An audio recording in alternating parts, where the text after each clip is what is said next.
Hi, I'm Jenny Rose from the Garlic Rose. Today we're going to make red sauce.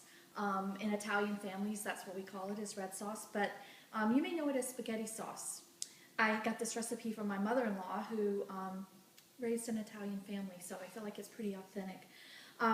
Here we have the ingredients all set up. I have 2 cups of medium diced onions, about 2 tablespoons of finely diced garlic, cans of tomatoes. I like to use San Marzano. That's the highest quality that you can get for this sauce. Extra virgin olive oil, some fresh basil, fresh thyme, and of course salt and pepper. The process that we're going to use is we're going to heat up our pan, fairly warm, fairly hot, on a medium to high heat. Add some olive oil, then add the onions. Saute the onions for just a little while until they start to caramelize. Then add the garlic. As soon as you can smell the fragrance of the garlic, then we start adding our tomatoes. So let's get started. Okay, now I'm going to add about a 1/4 cup of olive oil to a well-heated pan. Just cover the bottom of that pan and give it an opportunity to get pretty sizzling. It will start to swirl in there when it's getting hot. And if you take a look over here now, you'll see that the oil is moving around a little bit. There's little wisps of smoke. We want to hear a bit of a sizzle when I put the onions in. That's how we'll know. Yeah, there we go. That's how we know that it's warm enough. Okay, so we're just going to let those simmer for just a little while. I'm going to, right now, add a little bit of salt to help in the caramelization. It'll bring out the juices and help them caramelize. Let's add a little bit of pepper.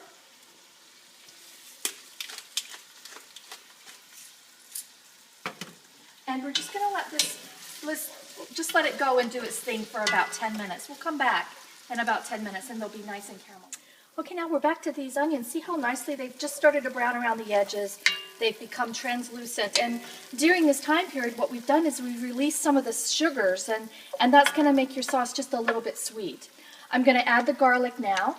And like I said before, we don't really want the garlic to cook a lot. We just want the fragrance of the garlic to get down in the oil. And as soon as we start to smell that wonderful garlic smell caramelizing in there just a little bit, just for a minute or two. I'm going to turn the heat up just a bit. We're going to add a few sprigs of thyme, fresh thyme, came out of the garden. I'm going to run this whole sauce through a food mill at the end. And so I can therefore put the whole sprig of thyme in there. I don't have to worry about taking them off the stem because the stems will be eliminated when it goes to the food mill. Now we're going to add our tomatoes, 3 cans of San Marzano tomatoes, whole peeled tomatoes. If you take a look in here, you'll see that they're whole. I don't like to use the chopped kind. I just feel like I know what I'm getting when I have a whole tomato in there. I know the quality of the tomatoes. So we're going to add 3 cans. I have a hungry teenager grandson visiting, so we need to make a lot of sauce. Give this a stir, give it a chance to have everything mingle together. Now here's a little secret I've recently learned. In the end, I am going to put it through the food mill, and so it'll have a nice consistency.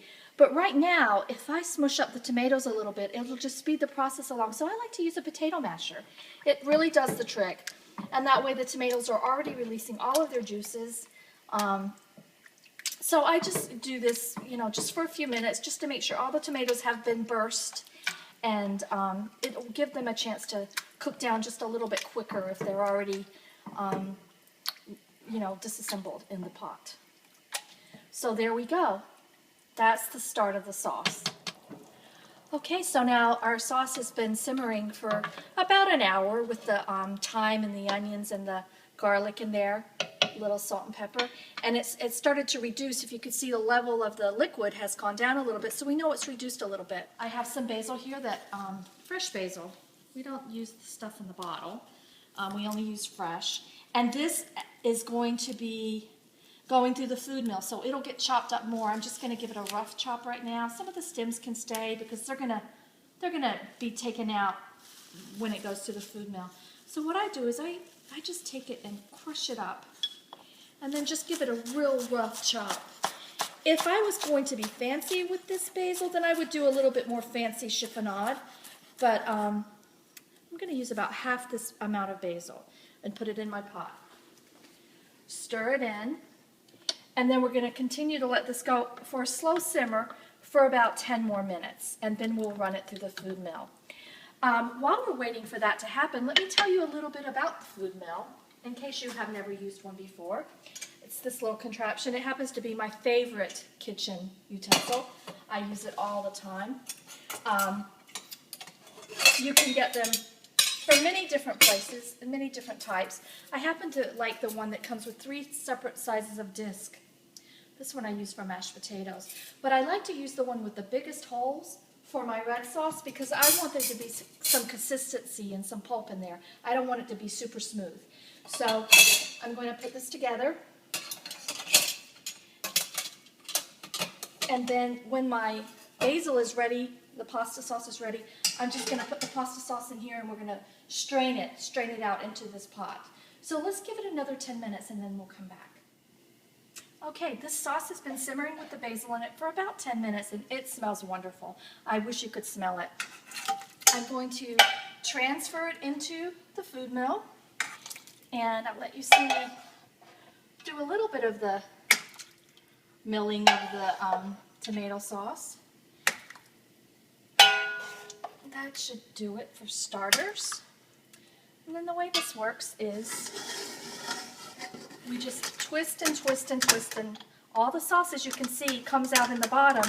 But because I use the disc that has the biggest holes, there's going to be quite a bit of pulp in there. Now what I like to do in the middle of it is I like to take a spatula and lift the food mill up, scrape off the bottom, because that's pulp right there is really what makes the sauce wonderful. It just gives us a nice texture. So we'll keep going through the food mill, and I'm going to add the rest of my sauce, and we'll come back in a few minutes when I'm finished passing all of the sauce through the food mill. Okay, as you can see, most of the sauce has been processed through the food mill, and just to give you a little hint of what I do at this point, if you've never used a food mill before, I go backwards, and that brings some up that still needs to go through the food mill, and I do that a couple of times, just to make sure we don't miss out on any of that goodness. Let's stop again and scrape the bottom. There's all that pulpy goodness that's just hanging out on the bottom of the food mill. If you scrape this periodically, it makes it easier for the rest of the remaining sauce to go through easily. So let's just go a few more times. Let's see what we can get out. You don't want to leave any little bits behind. There we go. Oh, that looks delicious, and it smells amazing. Okay, that's good. Let me just step away, put this in the sink. Now, a good cook always tastes things as they go. So you know what you've been creating, and I have been tasting it along the way, so I know where I'm at, but here I go. One little hint I want to talk about is plastic spoons. They're your friend in the kitchen. People are always around wanting to taste, and so in order to keep things nice and clean, I like to use plastic spoons. They're disposable. I give it a little taste. Perfect. It's really perfect. And then the spoon gets thrown away so that we can keep the sauce nice and clean, hygienic. There you go. That is Sunday Italian sauce.